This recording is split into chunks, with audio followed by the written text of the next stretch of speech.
everybody, welcome to AIM Think Deeply Learn Attentively। আজ আমি তোমাদের অর্থনীতির একটা চ্যাপ্টার ট্যাক্স সে জিনিসটা বোঝাবো। আর এই ট্যাক্সের সঙ্গে আমি তোমাদের জিএসটিটাও করিয়ে দেবো, কারণ ট্যাক্সের মধ্যে জিএসটিটা পড়ে। প্রথম পার্টে আমি ট্যাক্স বলতে কর বলতে আমরা কি বুঝি? অর্থনৈতিক ভাষায় ট্যাক্স বলতে আমরা এটাই বোঝায় যে আয়ের পূর্ণ গঠনকে ট্যাক্স বলে। তাহলে কি বললাম? অর্থনীতির ভাষায় আয়ের পূর্ণ গঠনকে ট্যাক্স বলা হয়। অর্থাৎ গভর্নমেন্ট সরকার আমাদের কাছ থেকে প্রত্যক্ষ এবং পরোক্ষভাবে অর্থাৎ ডাইরেক্ট ইনডাইরেক্ট ভাবে যেভাবে আমাদের কাছ থেকে ট্যাক্স কর অর্থাৎ শুল্ক নিয়ে থাকছে সেটাকে ট্যাক্স বলছি। আর এইটা গভর্নমেন্ট নিয়ে কি করছে? বিভিন্ন রকম ভাবে বিভিন্ন ডেভেলপমেন্ট ক্ষেত্রে স্ট্রাকচারাল বলো বা বিভিন্ন গভর্নমেন্টের যে কর্মচারী আছে তাদেরকে আয়ের ক্ষেত্রে আমাদের সেবা পরিধান করার জন্য ট্যাক্সগুলোকে নিয়ে সেগুলোকে ওইভাবে বন্টন করে। এর জন্য অর্থনৈতিক ভাষায় আয়ের পূর্ণ গঠনকে ট্যাক্স বলা হয়। ট্যাক্স সাধারণত যে নেবার পদ্ধতি যেটা ইনকাম ট্যাক্স, তার নেবার পদ্ধতিতে তিন ধরনের থাকে: রিগ্রেসিভ, ঠিক আছে, প্রোগ্রেসিভ এবং হচ্ছে প্রপোর্শনাল ট্যাক্স। তাহলে ট্যাক্স নেবার মেথড কটা আছে? তিন ধরনের মেথড আছে। একটা হচ্ছে প্রোগ্রেসিভ ট্যাক্স, রিগ্রেসিভ ট্যাক্স আর প্রপোর্শনাল ট্যাক্স। অ্যাকচুয়ালি ট্যাক্সকে দু ভাগে ভাগ করে গভর্নমেন্ট নিয়ে থাকে। একটা হচ্ছে ডাইরেক্ট ট্যাক্স আর একটা হচ্ছে ইনডাইরেক্ট ট্যাক্স। ডাইরেক্ট ট্যাক্স যেটা গভর্নমেন্ট সরাসরি নিয়ে থাকে, আর ইনডাইরেক্ট ট্যাক্স যেটা গভর্নমেন্ট মানে পরোক্ষভাবে নিয়ে থাকে। এই যে জিএসটি আসার পর সবাই হয়তো ভাবছে ট্যাক্সের টোটাল স্ট্রাকচার চেঞ্জ হয়েছে, কিছু হয়নি। জিএসটি হচ্ছে জাস্ট ইনডাইরেক্ট ট্যাক্স সিস্টেমটা চেঞ্জ হয়েছে, কিন্তু ডাইরেক্ট ট্যাক্স সিস্টেম একই রয়েছে। তাহলে আমি ডাইরেক্ট ট্যাক্স সিস্টেমটা তোমাদের আর ইনডাইরেক্ট ট্যাক্স সিস্টেম পরে বোঝাবো। আগে আসি প্রোগ্রেসিভ ট্যাক্স কাকে বলে, রিগ্রেসিভ ট্যাক্স সিস্টেম কাকে বলে, আর প্রপোর্শনাল ট্যাক্স সিস্টেম কি।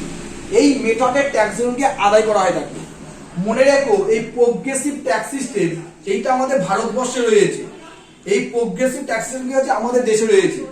প্রোগ্রেসিভ ট্যাক্স সিস্টেম কি? যার যত ইনকাম বেশি হবে, অর্থাৎ যে যত বেশি ইনকাম করবে তার ট্যাক্স রেট তত পরিমাণে বেশি দিতে হবে। এই যে পদ্ধতি যে তুমি যদি বেশি ইনকাম করো তাহলে বেশি ট্যাক্স দেবে, কম ইনকাম করো কম ট্যাক্স দেবে, এটা হচ্ছে প্রোগ্রেসিভ ট্যাক্স সিস্টেমের মধ্যে পড়ে। তাহলে রিগ্রেসিভ কাকের মধ্যে পড়ে? রিগ্রেসিভ হচ্ছে প্রোগ্রেসিভের উল্টোটা। অর্থাৎ রিগ্রেসিভে কি বলছে?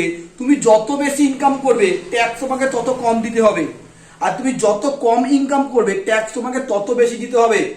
এই রিগ্রেসিভ ট্যাক্স সিস্টেমটা অর্থাৎ যেগুলো হচ্ছে ডেভেলপমেন্ট কান্ট্রি আছে সেসব জায়গায় রিগ্রেসিভ ট্যাক্স সিস্টেম চলবে।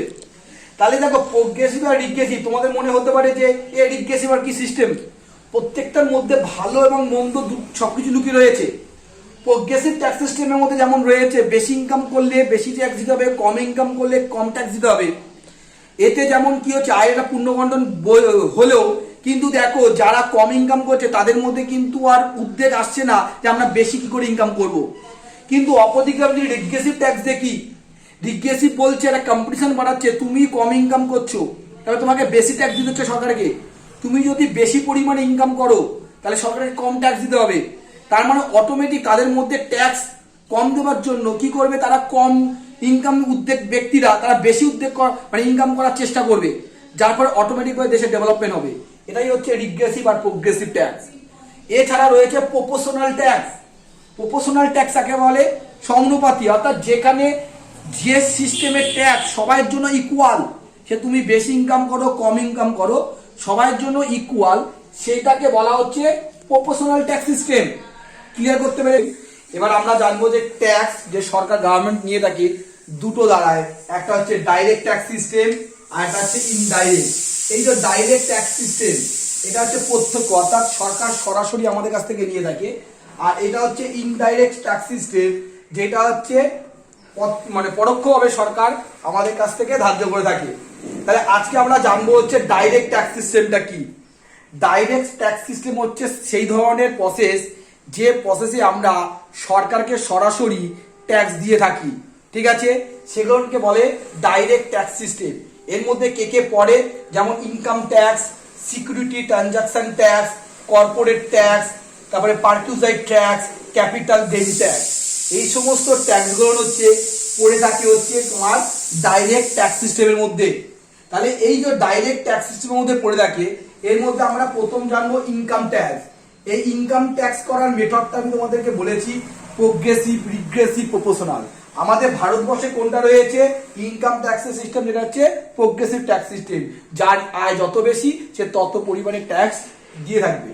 এই ইনকাম ট্যাক্স সিস্টেমটার মধ্যে মনে রাখবে, কৃষির আয়ের ক্ষেত্রে সেন্ট্রাল গভর্নমেন্ট কিন্তু ট্যাক্স ধার্য করে থাকে না, সরি, কৃষির আয়ের ক্ষেত্রে বাদে বাকি সমস্ত ইন্ডিভিজুয়াল ইনকামের উপর সেন্ট্রাল গভর্নমেন্ট ট্যাক্স নিয়ে থাকে।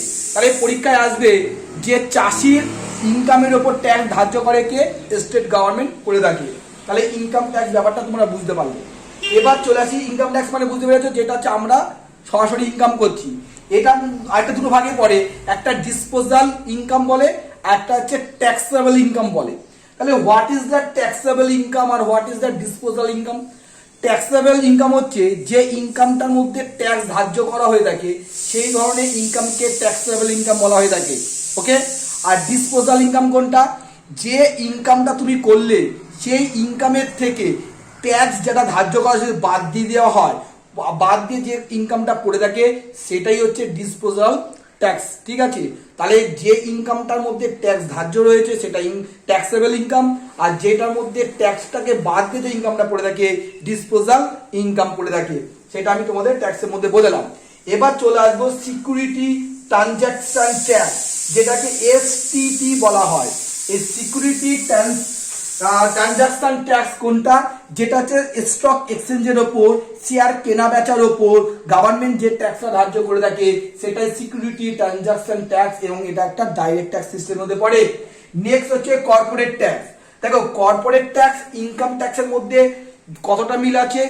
কর্পোরেট ট্যাক্স মানে কোম্পানির তার যে ইনকাম করছে সেই ইনকামটাকে কর্পোরেট ট্যাক্স বলছে, আর ব্যক্তি যখন পার্সোনাল যে ইনকাম করছে সেটাকে ইনকাম ট্যাক্স বলা হয়ে থাকছে। এই কর্পোরেট ট্যাক্স মনে রাখবে, কিছু কিছু কোম্পানি আছে যে সমস্ত কোম্পানিগুলো তাদের ইনকামে দেখাচ্ছে আয় হয়েছে, লাভ হয়েছে, কিন্তু গভর্নমেন্ট যে ট্যাক্স ধার্য করে থাকে সেই উপরে কিন্তু ট্যাক্সের আয়তায় পড়ছে না। সেই সমস্ত কোম্পানিকে জিরো ট্যাক্সেবল কোম্পানি বলা হয়। যেমন ধরো যদি ডোমেস্টিক কোম্পানি হয়ে থাকে এবং সেই কোম্পানি যদি ইনকাম পার অ্যানাম অর্থাৎ অ্যানুয়ালি যদি 1 করোড়ের কম হয়, তাহলে কিন্তু সেই ধরনের ট্যাক্সে কিন্তু সেটা ট্যাক্সের বাইরে থাকে।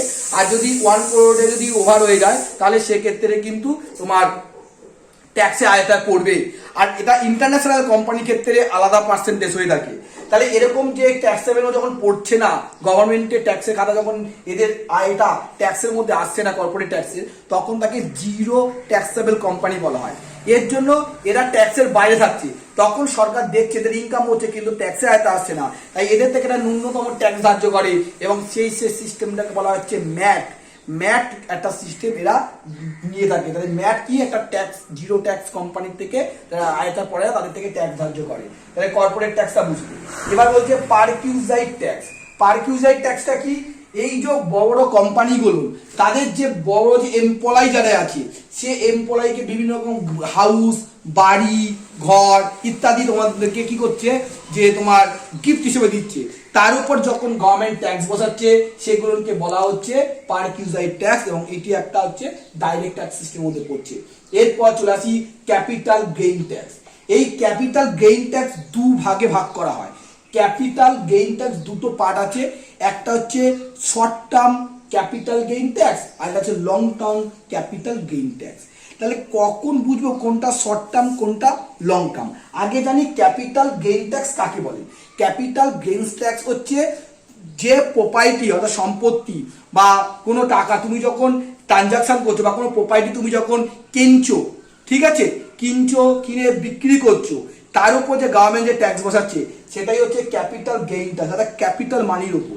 এবার ব্যাপারটা হচ্ছে দুভাবে গভর্নমেন্ট নিয়ে থাকে, একটা লং টার্মে একটা শর্ট টার্মে। অর্থাৎ 3 বছরের নিচে অর্থাৎ 36 মাসের নিচে যদি তোমার সেই ক্যাপিটাল ট্রানজাকশন হয়ে থাকে তাহলে তার উপর যে ট্যাক্সটা হবে সেটা short term capital gain tax. আর 3 মাস ঊর্ধ্বে অর্থাৎ 36 মাসে যদি ওভার করে ফেলো তাহলে সেটা হয়ে যাবে তোমার long term capital gain tax. এবার দেখো একটু এক্সাম্পল দিয়ে বোঝা ব্যাপারটা। ধরো তুমি একটা সম্পত্তি কিনেছো, একটা জমি কিনেছো, বাড়ির সময় জমি কিনেছো, সেবা কেনার 2 বছর পর তুমি সেটা বিক্রি করে দিলে। তাহলে ধরো তুমি কিনেছো সম্পত্তিটা, ধরো 100 টাকাতে সম্পত্তি, সাপোজ আমি 100 টাকা এক্সাম্পল দিলাম, 100 টাকা হয় না কিন্তু বোঝাতে তোমাদের দিলাম 100 টাকা। 100 টাকার সম্পত্তিটা কিনেছো এবং বিক্রি করলে তুমি 2 বছর পর 200 টাকা। তাহলে এই যে তুমি 100 টাকায় কিনেছো, আদলকেই যে তোমাদের একটা প্রপার্টি 100 টাকাতে বোঝালাম, প্রপার্টি তুমি 3 বছরে 2 বছরকে বিক্রি করলে, তাহলে কি 3 বছরের নিচে, ঠিক আছে, অর্থাৎ 36 মাসের কম, অর্থাৎ 3 বছরের নিচে তুমি বিক্রি করলে, 2 বছর পর বিক্রি করলে, তাহলে 100 টাকায় কিনলে 200 টাকায় তুমি বিক্রি করলে, তাহলে এই যে 3 বছরের নিচে কমে কিন্তু বিক্রি করলে, তার জন্য এটা কিন্তু শর্ট টার্মের ক্যাপিটাল গেইনসের মধ্যে পড়লো। এবার এই ক্ষেত্রে ট্যাক্সটা ধার্য করা হবে কেমন, যেহেতু এইটা 3 বছরের কম, অর্থাৎ 36 মাসের কমের মধ্যে পড়ছে, তার জন্য এর যে ইনকামটা তুমি লাভ করেছো সেই লাভটা তোমার ইনকাম ট্যাক্স স্ল্যাব যেরকম আছে সেই হিসাবে ট্যাক্স ধার্য করা হবে। যদি তুমি বাই চান্স এই প্রোপাইলটা তুমি যদি ধরো 5, 6, 7 বছর মাথায় বিক্রি করলে, তাই দেখো 36 মাস ওভারটেক করলে, অর্থাৎ 3 বছর ওভারটেক করে ফেললে, তাহলে এর ওপর গভর্নমেন্ট এর যে লাভটা করলে এই লাভের ওপর গভর্নমেন্ট তোমার 20% হিসাবে ট্যাক্স বসাবে। তাহলে ক্যাপিটাল গেইন ট্যাক্স কি মনে করলো, আমি একটা প্রপার্টি কিনেছি বা ল্যান্ড কিনেছি এবং তার যে জিনিসটা আমি আজকে কিনে যদি 3 বছর পর অর্থাৎ 36 মাসের পর যদি বিক্রি করি, ঠিক আছে, কিংবা তার আগে বিক্রি করে যে লাভটা করব সেই লাভের অঙ্কটাই হচ্ছে ক্যাপিটাল গেইন ট্যাক্স, যে ক্যাপিটালটা আমি গ্রহণ পেলাম। এবং এটা যদি আমার 3 বছরের কম হয় তাহলে আমার শর্ট টার্মের মধ্যে পড়বে ট্যাক্স নেবে, যেটা আমার ইনকাম ট্যাক্সের স্ল্যাব অনুযায়ী আসবে। আর যদি এটা লং টার্ম প্রসেস হয় তাহলে 3 বছর ওভারটেক করে ফেলে তাহলে আমার লং টার্ম প্রসেস, অর্থাৎ তখন সেই ট্যাক্সটা আমার নেওয়া হবে হচ্ছে 20% হিসাবে। তাহলে এইগুলো হচ্ছে তোমার ক্যাপিটাল ডাইরেক্ট ট্যাক্স সিস্টেমের মধ্যে পড়ছে। ট্যাক্স ইনডাইরেক্ট ট্যাক্সের মধ্যে জিএসটি আসে, ভ্যাট আসে, ঠিক আছে। এই যে নতুন যে ট্যাক্স সিস্টেমটা হয়েছে সেটা হচ্ছে এই জিএসটি, নতুন যেটা হয়েছে ইনডাইরেক্ট ট্যাক্সের মধ্যে হয়েছে। তাহলে জিএসটি ফুল ফর্ম আমরা জানি গুডস এন্ড সার্ভিস ট্যাক্সের। এইটা প্রথম কোন দেশ চালু করেছিল, এটা একটা ইনডাইরেক্ট ট্যাক্স সিস্টেম, এটা প্রথম চালু করেছিল ফ্রান্স পৃথিবীর মধ্যে, এবং সেটা হচ্ছে 1954 সালে।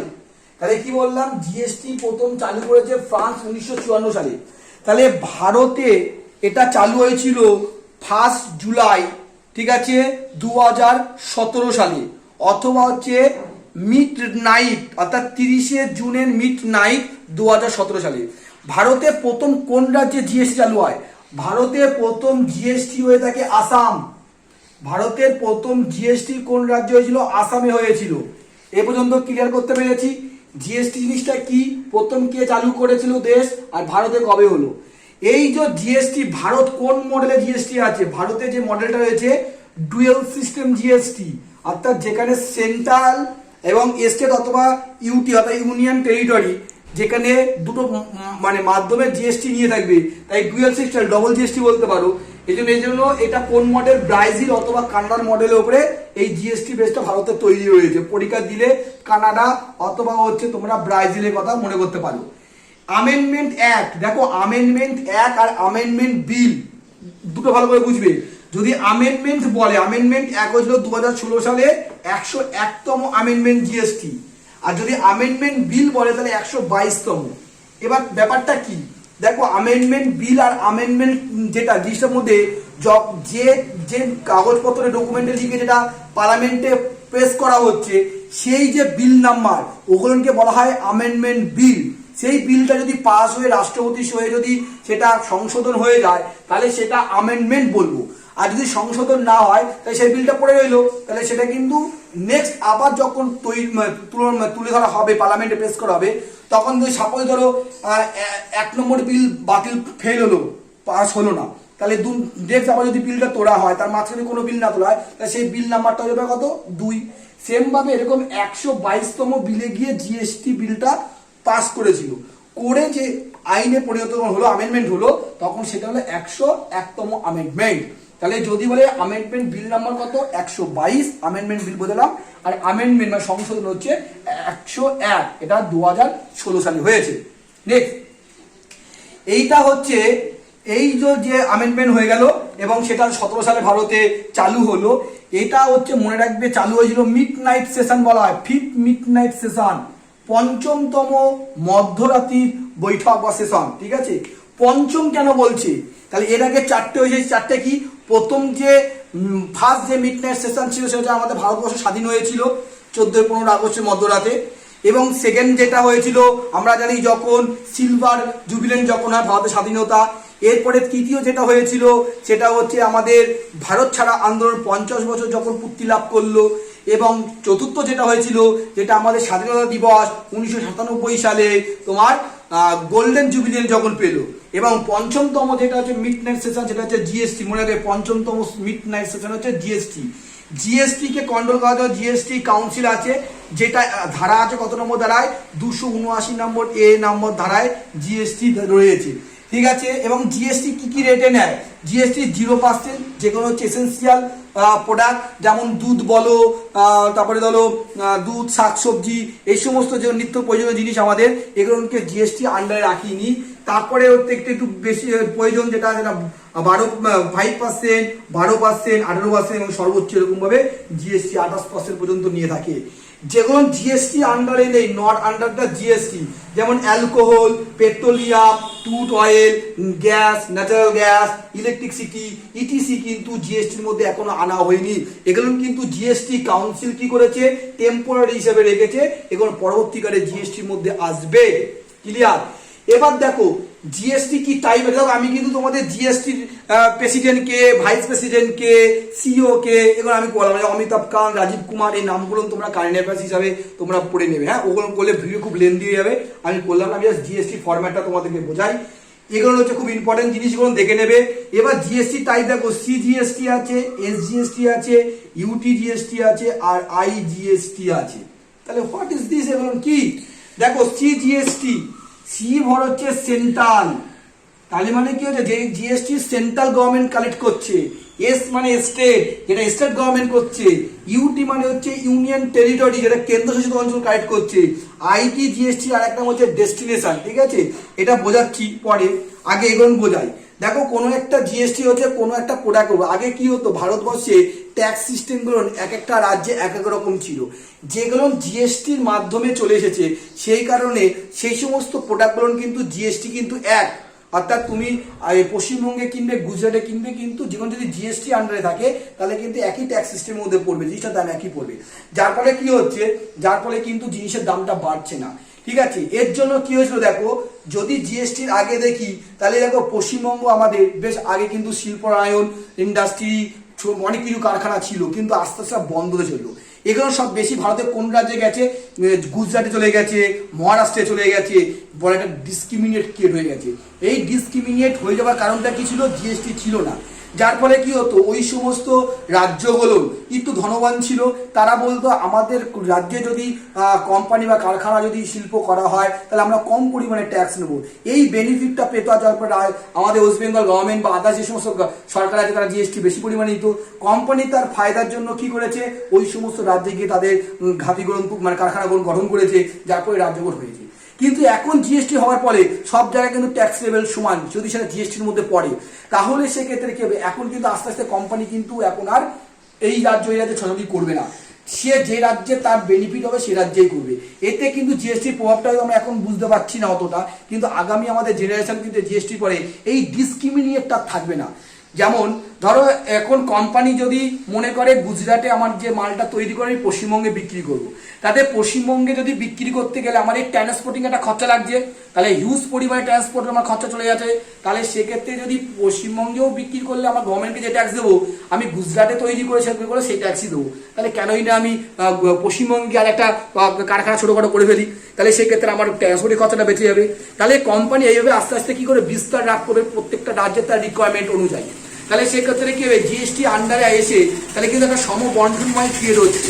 যার ফলে এই যে ট্যাক্সের যে ডিসক্রিমিনেট এটা কিন্তু হবে না। এতে কিন্তু আমি বলতে পারি যে জিএসটি কিন্তু হয়ে যাওয়াটা অনেকটা লাভবান হয়েছে। অনেকে বুঝতে পারছে না বলে হয়তো জিএসটি অনেক মানে বেশিভাবে নিচ্ছে। জিএসটি সেন্ট্রাল আর স্টেট 50-50 নিচ্ছে। ধরো সাপোজ ধরো আমি মনে করলাম তুমি একটা প্রোডাক্ট কিনলে, একটা সবচেয়ে হচ্ছে হাই বিলাসিতা প্রোডাক্ট কিনলে 28% জিএসটি নিল। 28% জিএসটি নিলে কিন্তু এবার ওখানে স্টেট আর সেন্ট্রাল লেখা থাকে, তার মানে ভেবো না স্টেটও 28 নিচ্ছে, সেন্ট্রাল 28 নিচ্ছে। 28% জিএসটি দেখতে হবে কোন রাজ্য থেকে তুমি মালটা কিনলে, প্রোডাক্টটা সাপোজ পশ্চিমবঙ্গ থেকে কিনেছি, তাহলে পশ্চিমবঙ্গ থেকে আমি কিনে থাকি, তাহলে জিএসটি হলো 28%, তাহলে 40% নেবে সিজিএসটি, 14 দুগুনি 28, আর 40% নেবে এসজিএসটি। ঠিক আছে, তাহলে স্টেট মানে পশ্চিমবঙ্গ সরকার নেবে 14%, আর সেন্ট্রাল গভর্নমেন্ট নেবে 14%। ঠিক আছে, যদি সেটা যদি ইউনিয়ন টেরিটরি থেকে তুমি যদি মালটা প্রোডাক্টটা বিক্রি হয়, ইউনিয়ন টেরিটরি থেকে কেন্দ্রশাসিত অঞ্চল যেমন ধরো দিল্লি, পুডুচেরি, চণ্ডীগড় এক্সেট্রা যদি কেন্দ্রশাসিত অঞ্চল থেকে, তাহলে সেখানে সে 14% নেবে। তাহলে মানে কি হচ্ছে, যে রাজ্যেই বিক্রি হোক না কেন সেন্ট্রাল কিন্তু ট্যাক্স নিচ্ছে, আর যে রাজ্যে মালটা বিক্রি হচ্ছে প্রোডাক্ট সেখানে জিএসটি ধার্য করা হচ্ছে, সেই রাজ্যে সে জিএসটিটা পাবে। ক্লিয়ার করতে পেরেছি? তাহলে সেন্ট্রাল কালেক্ট করছে সেন্ট্রাল জিএসটি, স্টেট যখন নিচ্ছে স্টেট জিএসটি, আর যখন কেন্দ্রশাসিত অঞ্চল নিচ্ছে তখন তাকে আমরা ইউটি জিএসটি অর্থাৎ কেন্দ্রশাসিত অঞ্চলে জিএসটি আমরা বলে থাকছি। তাহলে জিএসটি প্রোডাক্ট দেখো কি হয়েছিল, ভারতবর্ষে যখন বিভিন্ন বৈদেশিক কোম্পানিগুলো কিন্তু ভারতে নেই, ইন্টারন্যাশনাল কোম্পানিগুলো অনেকে চলে গেছে, তার কারণটা কি? দেখো জিএসটি ছিল না বলে এক একটা রাজ্য ইন্টারন্যাশনাল কোম্পানিগুলো যখন এদেশে ব্যবসা বাণিজ্য করতো এক এক রকম ট্যাক্স দিতে হতো। পশ্চিমবঙ্গে গাড়ি তৈরি করলে তার উপরে এত টাকা ট্যাক্স নেবে, বিক্রি করলে তোমার আমি যদি চলে যাই রাজস্থানে সেখানে আমার কম ট্যাক্স দিতে হচ্ছে। এরকম একটা বৈষম্য ক্রিয়েট হয়েছিল, তখন বিদেশি কোম্পানিগুলোর মাথা খারাপ হয়ে যেত, ভাই কি রাজ্য এমন একটা দেশে গিয়ে আমরা ব্যবসা বাণিজ্য করছি, 28টা রাজ্যে বলতে গেলে 28 রকম ট্যাক্স সিস্টেম। সাপোজ মনে করো এই রাজ্যে এই ট্যাক্স, ওই রাজ্যে এই ট্যাক্স, যার পরে কোম্পানিগুলো ট্যাক্স মেনটেন করতে করতে তাদের আর হাঁপিয়ে উঠতো, যার ফলে তারা অনেকে ইন্টারেস্ট কম পায়, ভারতবর্ষে তারা ইন্টারন্যাশনাল কোম্পানি অনেকটা ল্যাক হয়ে যায়। কিন্তু এখন কিন্তু বিদেশি কোম্পানিগুলো দেখবে না না না, এখন ভারতবর্ষে যদি আমরা ব্যবসা বাণিজ্য করি জিএসটি তো একই, জিএসটি আন্ডারে পড়লে তো আমার একই থাকবে। তাহলে এখন কিন্তু বলতে পারি ইন ফিউচারে কিন্তু ইন্টারন্যাশনাল কোম্পানিগুলো কিন্তু ভারতে ব্যবসা বাণিজ্য করার জন্য তারা আসতে পারে, কারণ যেহেতু এখন এই ট্যাক্স সিস্টেমটার মধ্যে তারা মানে পড়বে না যে এইখানে একটা ট্যাক্স এখানে একটা ট্যাক্স, এরপরে কিন্তু ভারত আস্তে আস্তে উন্নত পর্যায়ে যেতে পারে। এর জন্য জিএসটি কিন্তু একটা ভালো আমাদের সুবিধা রয়েছে। দেখো পেট্রোলিয়াম, ইলেকট্রিসিটি, অ্যালকোহল এগুলো জিএসটির মধ্যে আনিনি কেন? এগুলোর থেকে গভর্নমেন্টের অনেক টাকা কিন্তু লাভ হয়, যার ফলে গভর্নমেন্ট কিন্তু এগুলো জিএসটি, কারণ এগুলো যদি জিএসটির মধ্যে আনে সর্বোচ্চ কত 28%, তাহলে কিন্তু আমাদের পেট্রোলের দাম অনেক কমে যাবে, যার ফলে কিন্তু এখনো গভর্নমেন্ট স্টেট গভর্নমেন্ট বেশি ট্যাক্স নিচ্ছে। এই জন্য এক এক রাজ্যে পেট্রোলের দাম একরকম। ক্লিয়ার? পশ্চিমবঙ্গে একরকম হলে দিল্লিতে পেট্রোল দাম আর একরকম। ঠিক আছে, কিন্তু এখন জিএসটির মধ্যে আনলে কিন্তু অনেকটা, সরকারের জিএসটির মধ্যে আনলে সরকার ইনকাম হবে, সরকার কিন্তু এখন এই সমস্ত প্রোডাক্টগুলো আনিনি। তবে জিএসটি কাউন্সিল বিবেচনা করেছে কোনকে টেম্পোরারি হিসাবে রেখেছে, তবে হয়তো খুব আগামীতে জিএসটি আন্ডারে আসবে, হলে কিন্তু আমরা অনেকটা উপকৃত হব। এবার চলে আসি আইজিএসটি কি বলা হচ্ছে। এই আইজিএসটি হচ্ছে indicate goods and service taxes, যেটার আর্টিকেল আছে 269A নম্বর ধারায় রয়েছে। এই জিএসটি ব্যাপারটা কি, অর্থাৎ এই জিএসটি হচ্ছে এটার একটা হচ্ছে ডেস্টিনেশনও জিএসটি বলতে পারো। অর্থাৎ এইটা হচ্ছে ধরো পশ্চিমবঙ্গের রাজ্য একটা গাড়ি তৈরি করলো এবং সেই গাড়িটা দিল্লিতে গিয়ে বিক্রি হলো, তাহলে জিএসটিটা কে পাবে? পশ্চিমবঙ্গ নাকি দিল্লি রাজ্য? এবার দেখো স্টেট তো এখানে নেবে, সে পশ্চিমবঙ্গে পাক আর না পাক, স্টেট তো সব মধ্যে হয়েছে, সরি সেন্ট্রাল কে? সেন্ট্রাল তো এখন কিন্তু সেন্ট্রাল গঠন হয়েছে কেন্দ্র সরকার ধরো আমি গাড়িটা পেলাম 28%, 14% ট্যাক্স সেন্ট্রাল গভর্নমেন্ট নিয়ে নিল, তাহলে এই 14% কে পাবে? পশ্চিমবঙ্গে তৈরি হয়েছে, দিল্লিতে বিক্রি হয়েছে, তাহলে পশ্চিমবঙ্গ নেবে না দিল্লি নেবে? এইখানে আইজিএসটি বলছে ডেস্টিনেশন কোথায়, মানে আলটিমেট বিক্রি হলো কোথায়, তাহলে পশ্চিমবঙ্গে তৈরি হয়েছে, বিক্রি হয়েছে দিল্লিতে, তাহলে ট্যাক্সটা কে দেবে?